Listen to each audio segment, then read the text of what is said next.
بسم الله والحمد لله والصلاة والسلام على رسول الله وعلى آله وأصحابه أجمعين ومن تبعهم بإحسان إلى يوم الدين.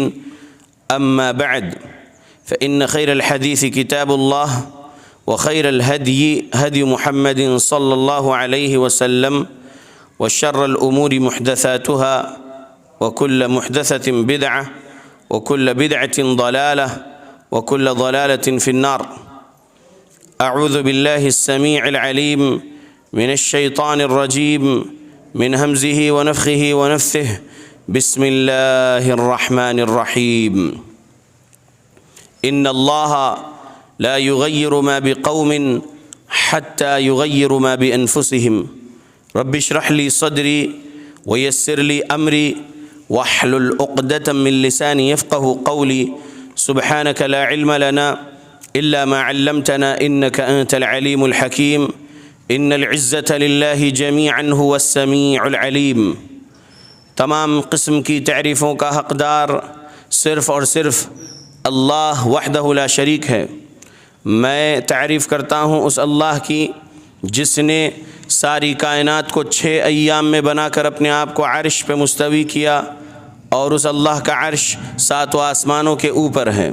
پڑھتا ہوں میں درود، اور آپ سب بھی پڑھیں درود اللہ کے آخری نبی آخری رسول محمد صلی اللہ علیہ وسلم پر، جس رحمت للعالمین نے درود پڑھنے کا حکم دیا ہے، جس اللہ رب العالمین نے ہمیں حکم دیا ہے کہ رحمت للعالمین پر ہم درود پڑھتے رہیں. اللہم صلی علی محمد وعلی آل محمد کما صلیت علی ابراہیم وعلی آل ابراہیم انک حمید مجید. اللہم بارک علی محمد وعلی آل محمد کما بارکت علی ابراہیم وعلی آل ابراہیم انک حمید مجید. سامعین، آج 12 دسمبر 2021 کو یہاں جامع مسجد ضلع جمعیت اہل حدیث برہانپور میں آج جو دور علمیہ رکھا گیا ہے، یہ دور علمیہ پہلا دور علمیہ ہے. اس مسجد میں اصول ثلاثہ پہلا سبجیکٹ لیا گیا ہے. اصول ثلاثہ یہ عربک ٹیکسٹ اگر دیکھتے ہیں تو 10 A4 سائز کے پیجز پہ آ جاتا ہے، اور اس کا اردو ترجمہ 40 A5 سائز کے پیج پہ آتا ہے.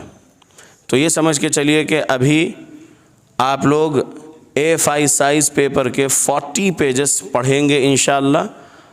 اور سیکھنا ہے، کتاب مکمل ہو یا نہ ہو آج عشاء تک، لیکن جتنا بھی پڑھا جائے اور جتنا سنایا جائے، جتنا سکھایا جائے، وہ آپ لوگ یہاں سے لے کر جانا ہے. یہ عقیدہ سیکھ کر اٹھنا ہے. یہاں سے سننے بیٹھے ہیں، نوٹ بکس پین ساتھ میں لے کے بیٹھے ہیں، نوٹ کرتے رہیے. دلائل جو سکھایا جا رہا ہے اس کو نوٹ کریے، یاد کریے. اور اگر مکمل ہو گئی یہ کتاب آج عشاء تک الحمدللہ، اور اگر مکمل نہ ہو تو جتنا آج آپ لے لیں یہاں سے، حاصل کر لیں یہاں سے، یہ عقیدہ بہت سعادت کی بات ہے. کچھ اگر باقی رہ جاتا ہے تو پھر اگلی وزٹ میں انشاءاللہ اس کو کمپلیٹ کریں گے. 40 پیج A5 سائز کے نہیں کمپلیٹ ہو سکتے کیا عشاء تک؟ ایسا کوئی سوال کرے تو جواب یہ ہے کہ اس کی شرح یہ جو ہے 250 پیجز ہے. اس کی جو تشریح ہے یہ 40 پیجز کی 250 پیجز میں شرح کی گئی ہے.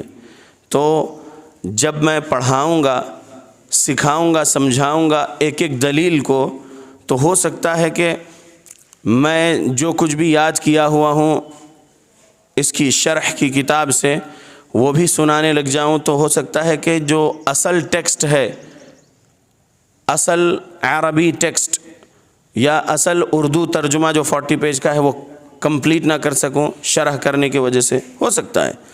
تو یاد رکھیے کہ آپ لوگ بہت غور سے سننا ہے، دھیان ادھر ادھر نہ ہٹنے دیجیے. یہ بہت اہم سبجیکٹ ہے، ہم کو عذاب قبر سے بچا سکتا ہے یہ عقیدہ، ہمیں جہنم سے بچا سکتا ہے یہ عقیدہ. یہ سیکھنا بہت ضروری ہے. یہ جو رسالہ ہے یہ محمد بن عبد الوہاب رحمۃ اللہ علیہ کا رسالہ ہے. کتاب کہہ لیجئے، رسالہ کہہ لیجئے، بکلیٹ کہہ لیجئے، کیونکہ چھوٹی سی کتاب ہے، یہ کتابچہ ہے. یہ امام محمد بن عبد الوہاب رحمۃ اللہ علیہ حجاز میں، جو آج سعودی عرب ہے، وہاں پر جو ریاض ہے، ریاض سے قریب عیینہ نام کی ایک بستی میں پیدا ہوئے اور 1115 ہجری میں پیدا ہوئے. 1115 ہجری میں پیدا ہوئے. نوٹس بنا رہے ہیں تو بہت اچھی بات ہے، کیونکہ جب ایگزام ہوگا تو کچھ بھی سوال آپ سے کیا جا سکتا ہے. تو محمد بن عبد الوہاب ان کا نام، محمد ان کا نام، ان کے والد کا نام عبد الوہاب، ان کے والد کا نام سلیمان، ان کے والد کا نام علی، ان کے والد کا نام محمد، پھر ان کے والد کا نام احمد، پھر ان کے والد کا نام راشد. نام اور ہے، مطلب ان کے دادا، پھر ان کے دادا، اس طریقے سے. لیکن یہ قبیلہ بنو تمیم کے ہیں، قبیلہ بنو تمیم. اس لیے ان کو اب درس میں جب کبھی ان کا ذکر کروں گا تو امام محمد التمیمی رحمۃ اللہ علیہ اس طریقے سے کہتا رہوں گا. ٹھیک ہے؟ امام محمد التمیمی کا یہ رسالہ ہم پڑھ رہے ہیں. اگر والد کے نام کے ساتھ ان کو یاد کیا جائے تو امام محمد بن عبد الوہاب رحمۃ اللہ علیہ. ان شارٹ امام محمد بن عبد الوہاب رحمۃ اللہ علیہ. ان کا نام محمد، ان کے ابا کا نام عبد الوہاب، لیکن ہم اس طریقے سے بولیں گے امام محمد التمیمی رحمۃ اللہ علیہ. یہ بہت سارے توحید کے کام کیے ہیں، ان کی کتابیں ہیں. یہ تو ایک پہلا کتابچہ اصول ثلاثہ، دوسرا قواعد اربعہ، تیسرا کشف الشبہات، چوتھا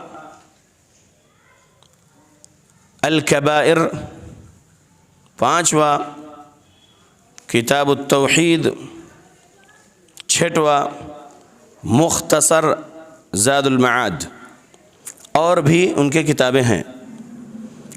توحید سکھانے، توحید سمجھانے کے لیے بہت محنت کیے ہیں، اور ان کے یہ جو کتابچے ہیں، یہ جو کتابیں ہیں، بہت فائدہ مند ہیں. اور ایک ایک مسئلہ سکھانے سمجھانے کے لیے اللہ کے قرآن سے دلیل بتائے ہیں، رسول اللہ صلی اللہ علیہ وسلم کی حدیث سے دلیل بتائے ہیں، اور جو سلف صالحین میں امام محدثین گزرے ہیں ان کے اقوال سے دلیل بتائے ہیں. تو ہم کو چاہیے کہ ہم وہ دلیلوں کو یاد کریں، وہ دلیلوں کو سیکھیں، سمجھیں. ان کا انتقال 1206 ہجری میں ہوا. ان کا انتقال 1206 ہجری میں ہوا. اور فی الوقت جب ہم یہاں پر بیٹھ کے ابھی یہ سیکھ رہے ہیں، یہ توحید کا یہ سبجیکٹ اصول ثلاثہ، تو یہ 1443 ہجری چل رہا ہے. یہ 1443 ہجری چل رہا ہے، اور یہ امام محمد التمیمی رحمۃ اللہ علیہ 1206 ہجری میں انتقال کر گئے ہیں. اب ہم شروع کرتے ہیں اس کتاب کو. دیکھیے، مجھے سکھانا ہے، مکمل نہیں کرنا ہے. ہم مکمل کرنے کی پہلے سوچتے ہیں کہ کب مکمل ہو جائے گی یہ کتاب. مکمل کب ہوگی یہ نہ سوچئے، میں کیا حاصل کر رہا ہوں، کون سی دلیلیں میں یاد کر رہا ہوں اللہ کے بارے میں، رسول اللہ کے بارے میں، دین اسلام کے بارے میں. سمجھ رہے آپ لوگ؟ تو حاصل کرنے بیٹھیے. اللہ نے چاہا تو مکمل ہو جائے گی آج عشاء تک یہ کتاب انشاءاللہ، لیکن ہم حاصل کرنے کی نیت سے بیٹھیں، ختم کرنے کی نیت سے نہیں. ٹھیک ہے انشاءاللہ. کتاب کا عربی نام الاصول الثلاثہ، الاصول الثلاثہ. اردو میں ترجمہ دین کے 3 بنیادی اصول.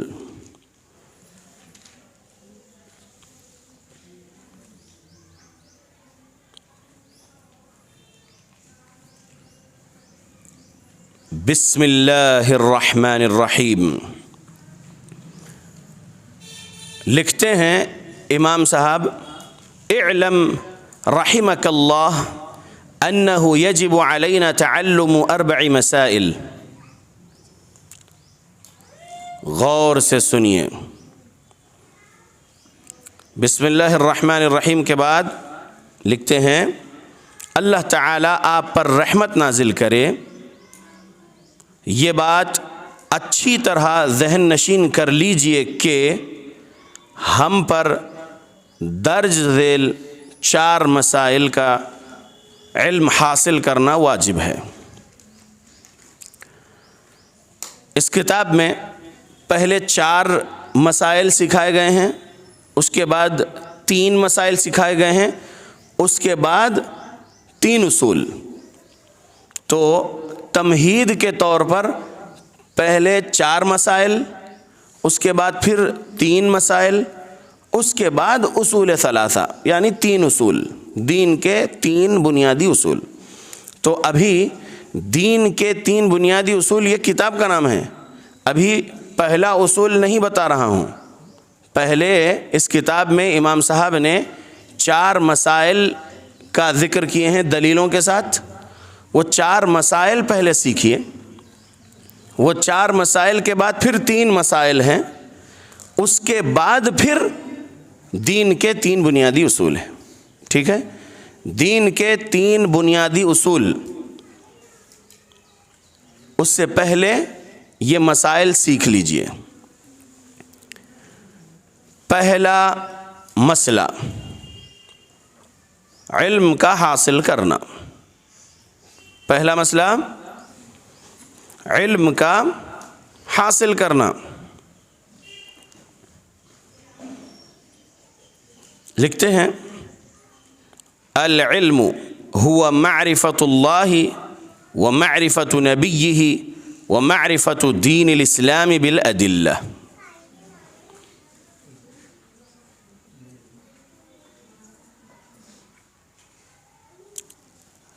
پہلا مسئلہ علم حاصل کرنا. پھر دوسرا مسئلہ اس علم کے مطابق عمل کرنا. تیسرا مسئلہ اس علم صحیح کی، اس فہم صحیح کی دعوت و تبلیغ کرنا. چوتھا مسئلہ جب دعوت و تبلیغ کرنے نکلیں گے، لوگوں کو توحید و سنت اعمال صالحہ سکھانے نکلیں گے، تو جو مشکلات، جو پریشانیاں آئیں گے کفر والوں کے طرف سے، شرک والوں کے طرف سے، منافقت والوں کے طرف سے ظلم ہوگا. تو چوتھا مسئلہ یہ ہے کہ صبر و استقامت کرنا، صبر کرنا اور استقامت پر قائم رہنا. اس کے لیے دلیل، یہ 4 مسائل کے لیے دلیل قرآن کی ایک سورت، سورۃ العصر. اعوذ باللہ من الشیطان الرجیم، بسم اللہ الرحمن الرحیم. والعصر ان الانسان لفی خسر الا الذین آمنوا وعملوا الصالحات وتواصوا بالحق وتواصوا بالصبر. ترجمہ: قسم ہے زمانے کی، انسان خسارے میں ہے، بے شک انسان خسارے میں ہیں، سوائے ان لوگوں کے جو ایمان لائے اور نیک اعمال کرتے رہیں اور ایک دوسرے کو حق کی نصیحت کرتے رہیں اور صبر کی تلقین کرتے رہیں۔ امام صاحب جو کچھ سکھاتے ہیں اس کے لیے دلیل قرآن سے پیش کرتے ہیں، حدیث سے دلیل پیش کرتے ہیں، اور سلف صالحین کے اقوال سے بھی دلیل پیش کرتے ہیں۔ غور کریے،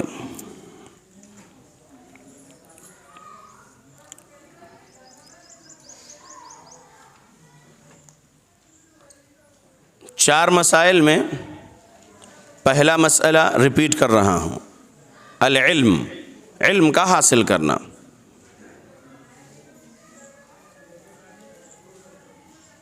دوسرا مسئلہ العمل به، اس علم کے مطابق عمل کرنا۔ تیسرا مسئلہ الدعوۃ الیہ، اس صحیح علم کے طرف لوگوں کو بلانا، وہ اعمال صالحہ کے طرف لوگوں کو بلانا۔ الرابعہ، چوتھا مسئلہ الصبر علی الاذی فیہ، اور جب دعوت و تبلیغ کریں گے، لوگوں کو نیکی کی طرف بلائیں گے، گناہ سے روکیں گے، منکرات سے روکیں گے اور معروف کی طرف بلائیں گے، تو کفر والوں کے طرف سے، شرک والوں کے طرف سے، منافقت والوں کے طرف سے جو مشکلات آئیں گے، جو پریشانیاں آئیں گے، ظلم ہوگا، تو اس وقت صبر کرنا پڑے گا اور استقامت سے رہنا ہوگا۔ اس کے لیے دلیل، یہ چار مسائل کے لیے دلیل سورہ عصر کی یہ آیت، جس میں اللہ نے زمانے کی قسم کھایا ہے۔ اللہ رب العالمین جس کی چاہے اس کی قسم کھا سکتا ہے، لیکن ہم اللہ کے بندے اللہ کی قسم ہی کھانا ہے۔ ہم جب کبھی قسم اٹھائیں گے اپنی کسی بات پر وزن ڈالنے کے لیے کہ جو میں بول رہا ہوں یہی حق ہے اور یہی سچ ہے، اور اس کے لیے اگر آپ قسم اٹھا رہے ہیں تو اللہ کی قسم ہی اٹھا سکتے ہیں، اللہ کی قسم ہی کھا سکتے ہیں۔ اللہ کی قسم کے علاوہ کسی اور کی قسم ہم نہیں کھا سکتے۔ کئی مسلمان ایسے ہیں امی کی قسم بولتے ہیں، ابا کی قسم بولتے ہیں، بچوں کے سر پہ ہاتھ رکھ کے قسم کھاؤ بولتے ہیں، اس طریقے سے یہ قسمیں کھائی جاتی ہیں۔ یہ گناہ ہے، یہ شرک ہے۔ اللہ کے علاوہ کسی اور کی قسم نہیں کھا سکتے ہم اللہ کے بندے ہیں۔ اللہ جس کی چاہے اس کی قسم کھا سکتا ہے۔ اللہ نے کہا والشمس، سورج کی قسم، والقمر، چاند کی قسم۔ اللہ رب العالمین جس کی چاہے اس کی قسم کھا سکتا ہے۔ اب یہاں پر اللہ نے والعصر کہا، زمانے کی قسم، تو زمانہ جب سے ہے اور جب تک رہے گا اس کی قسم اللہ رب العالمین کھا رہے ہیں۔ انگلش میں اسے کہتے ہیں by the token of time, زمانے کی قسم اللہ رب العالمین کھا سکتا ہے۔ اللہ جس کی چاہے اس کی قسم کھا کر، قسم اٹھا کر بیان کر سکتا ہے۔ وہ اللہ رب العالمین ہے، ہمارا خالق ہے، ہم اس کی مخلوق ہیں، ہم اس کی قسم کے علاوہ کسی اور کی قسم نہیں کھانا۔ قسم اس لیے کھا رہے اللہ رب العالمین کیونکہ آگے بہت اہم بات بتا رہے ہیں۔ کیا بتا رہے اللہ رب العالمین؟ ان الانسان لفی خسر، بے شک انسان خسارے میں ہے۔ الا الذین آمنوا، کون خسارے میں نہیں ہے؟ سوائے ان لوگوں کے جو ایمان لائے، وعملوا الصالحات، اور جو نیک اعمال کرے، جو نیک اعمال کرے، وتواصوا بالحق، حق کی دعوت دیتے رہے، حق کے طرف لوگوں کو بلاتے رہے، حق سکھاتے رہے، حق کی تلقین کرتے رہے، وتواصوا بالصبر، اور صبر کرتے رہے، صبر کی تلقین دیتے رہے۔ یہ دلیل امام محمد التمیمی رحمۃ اللہ علیہ نے ان چار مسائل کے لیے لکھے ہیں۔ پھر آگے لکھتے ہیں قال الشافعی رحمہ اللہ تعالی لو ما انزل اللہ حجة على خلقه الا هذه السورة لكفتهم۔ ترجمہ، کہتے ہیں کہ امام شافعی رحمۃ اللہ علیہ کا اس سورۃ العصر کے بارے میں یہ قول ہے، اگر اللہ تعالیٰ اپنی مخلوق پر بطور حجت صرف اسی ایک سورت کو نازل فرماتے تو یہ ان کی ہدایت کے لیے کافی ہوتی۔ اللہ کے بندو غور کرو، امام شافعی کہہ رہے ہیں کہ جو قرآن اللہ نے نازل کیا پورے 30 پاروں کا 114 سوروں کا جو قرآن اللہ نے نازل کیا محمد صلی اللہ علیہ وسلم پر، یہ قرآن نہیں نازل کر کے صرف یہ ایک سورۃ العصر نازل کرتا اللہ تو انسانوں کی ہدایت کے لیے کافی ہوتا تھا یہ ایک سورہ۔ لو ما انزل اللہ حجتا علی خلقہ الا هذه السورۃ لکفتہم، اگر اللہ تعالی اپنی مخلوق پر بطور حجت صرف یہ ایک سورہ عصر کو نازل فرماتا تو انسانوں کی ہدایت کے لیے، جنات کی ہدایت کے لیے یہ ایک سورہ کافی ہوتا تھا۔ اللہ اکبر، یعنی اس سورے کی اہمیت سمجھیے کہ اس کا کتنا بڑا سبق ہے۔ انسانیت خسارے میں ہے، کون؟ جو اللہ پر ایمان نہیں لاتا، جو رسول اللہ پر ایمان نہیں لاتا، جو اسلام پر ایمان نہیں لاتا، جو اسلام کے مطابق زندگی نہیں گزارتا، جو اللہ کی عبادت نہیں کرتا، طریقہ محمد صلی اللہ علیہ وسلم کو نہیں اپناتا، وہ خسارے میں ہیں۔ جو گناہوں کی زندگی گزار رہا ہے وہ خسارے میں ہیں۔ جو اللہ کی نافرمانی کر رہا ہے، جو رسول اللہ کی نافرمانی کر رہا ہے، انسانوں پر ظلم کر رہا ہے، جانوروں پر ظلم کر رہا ہے اور گناہوں میں زندگی گزار رہا ہے، وہ انسان خسارے میں ہے۔ اگر کوئی انسان گناہ نہیں کر رہا ہے، انسانوں پر ظلم نہیں کر رہا، جانوروں پر ظلم نہیں کر رہا ہے اور وہ انسانوں کو فائدہ پہنچانے کا کام کر رہا ہے، جانوروں کو فائدہ پہنچانے کا کام کر رہا ہے، لیکن اللہ پر ایمان نہیں لایا، رسول اللہ پر ایمان نہیں لایا، اسلام پر ایمان نہیں لایا، وہ خسارے میں ہے۔ کس بات کا خسارہ؟ دنیا میں تو اس کو دولت مل جائے گی، دنیا میں وہ اچھی زندگی گزار لے گا، اور پھر موت کے بعد جہنم ہے، خسارہ ہے نا، جہنم ملنا بہت بڑا نقصان ہے۔ مثال کے طور پہ ایک مدر ٹیریسا، کیا بہترین سوشل ویلفیئر کے کام اس نے کی ہے، انسانیت کو فائدہ پہنچانے کے کئی بہترین کام اس عورت نے کی تھی، لیکن اللہ پر ایمان نہیں لائی تھی، اللہ کے رسول محمد صلی اللہ علیہ وسلم پر ایمان نہیں لائی تھی، دین اسلام کو قبول نہیں کی تھی، دین اسلام کے مطابق عمل نہیں کری، اللہ کی عبادت نہیں کری، تو پھر اچھے کام انسانیت کے لیے کرنے کے باوجود وہ جنت نہیں پائے گی اللہ رب العالمین کے پاس۔ اللہ نے کہا انا اعتدنا جہنم للکافرین نزلا، کفر کرنے والوں کو جہنم میں ڈالیں گے اللہ رب العالمین۔ تو جو کفر پر انتقال کر جائے، جو شرک پر انتقال کر جائے، وہ جہنم میں جانے والے ہیں، ان کو جنت نہیں ملنے والی۔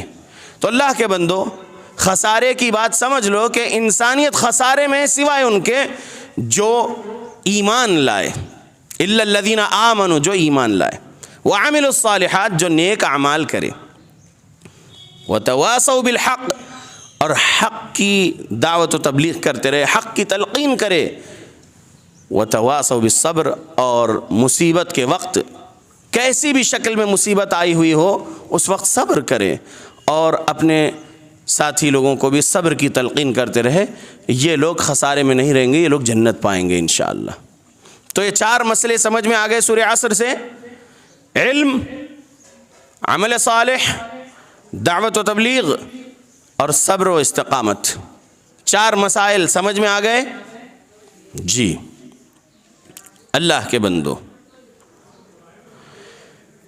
امام صاحب امام محمد بن عبد الوہاب رحمۃ اللہ علیہ امام شافعی کے قول کو لکھنے کے بعد آگے لکھتے ہیں، وقال البخاری رحمہ اللہ تعالی باب العلم قبل القول والعمل والدلیل قوله تعالی فاعلم انه لا الہ الا اللہ واستغفر لذنبک۔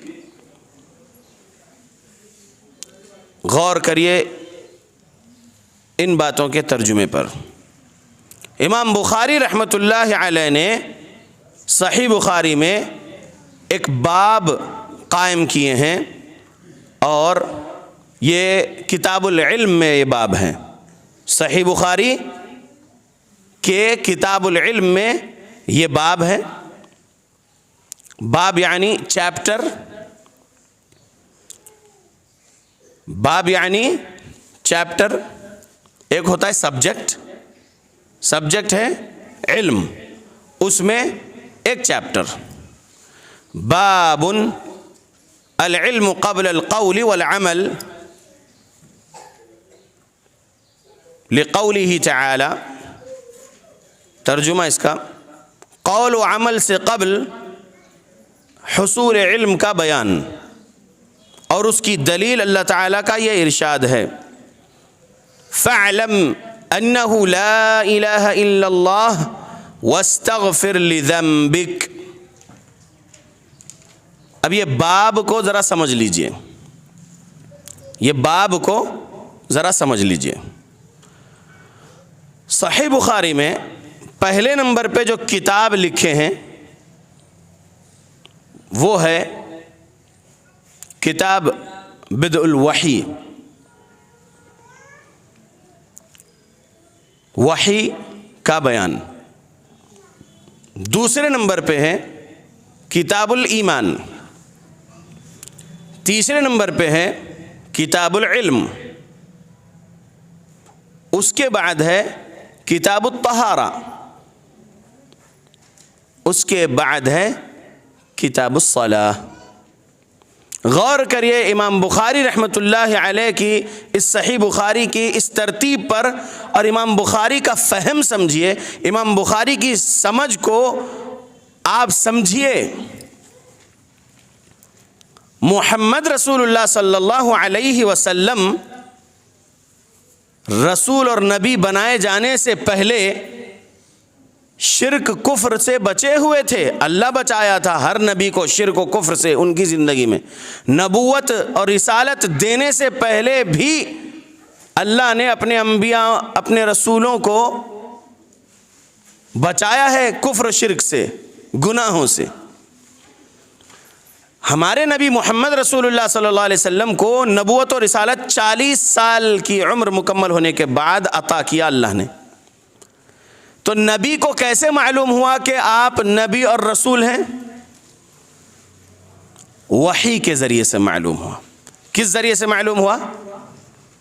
خود محمد صلی اللہ علیہ وسلم کو کیسے معلوم ہوا کہ آپ اللہ کے نبی اور رسول ہیں؟ وحی کے ذریعے سے معلوم ہوا. وحی لانے والے فرشتے کا نام کیا ہے؟ عورتوں کے پاس سے آواز آ گئی. آپ لوگ حاضر ہیں نا اس علمی مجلس میں؟ یہ درس ہے، یہ تقریر نہیں ہے. تقریر اور درس میں فرق ہوتا ہے، یہ بھی سمجھ لو. تقریر اور درس میں کیا فرق ہے یہ بھی نوٹ کرنے والی بات ہے. تقریر، مقرر صاحب تقریر تیار کر کے آتے ہیں، جو ان کو ٹاپک دی جاتی ہے کانفرنس میں یا پروگرام میں، جو کچھ بھی ہوتا ہے پروگرام مسجد میں یا پھر جہاں کہیں بھی ہوتا ہے گراؤنڈ وغیرہ میں، تو تقریر کا جو ٹاپک ان کو دی جاتی ہے وہ تقریر تیار کرتے ہیں. آیتیں حدیثیں جو کچھ بھی اس عنوان کے لیے ہیں وہ یاد کرتے ہیں، آ کے سنا دیتے ہیں اور چلے جاتے ہیں. یہ ہو گیا تقریر، مقرر صاحب کا کام، یعنی سنائے اور چلے گئے. درس کیا ہے؟ درس پڑھانا ہے، سکھانا ہے، یاد کروانا ہے، سمجھانا ہے. مقرر بھی سمجھا کے جاتے ہیں، عقیدہ ہو، اعمال صالحہ کا عنوان ہو، سمجھا کے جاتے ہیں. لیکن درس میں پڑھایا جاتا ہے، سکھایا جاتا ہے. درس دینے والے کو مدرس کہتے ہیں، تقریر کرنے والے کو مقرر کہتے ہیں، خطبہ دینے والے کو خطیب کہتے ہیں. تو درس دینے والے کو مدرس کہتے ہیں. تو مدرس کا کام ہوتا ہے پڑھانا، یاد کروانا، اچھے سے سمجھانا، سکھانا اچھے سے، تاکہ وہ بندے کو یاد ہو جائے وہ دلیل، قرآن کی دلیل، حدیث رسول کی دلیل، اور اس کا صحیح ترجمہ، صحیح مفہوم. سمجھ رہے آپ لوگ؟ تو یہ درس ہے. تو درس میں حاضر رہیے. تو ہم کہاں تھے؟ وحی لانے والے فرشتے کا نام کیا؟ جبرائیل علیہ السلام. جبرائیل علیہ السلام اللہ سے سنے وحی اور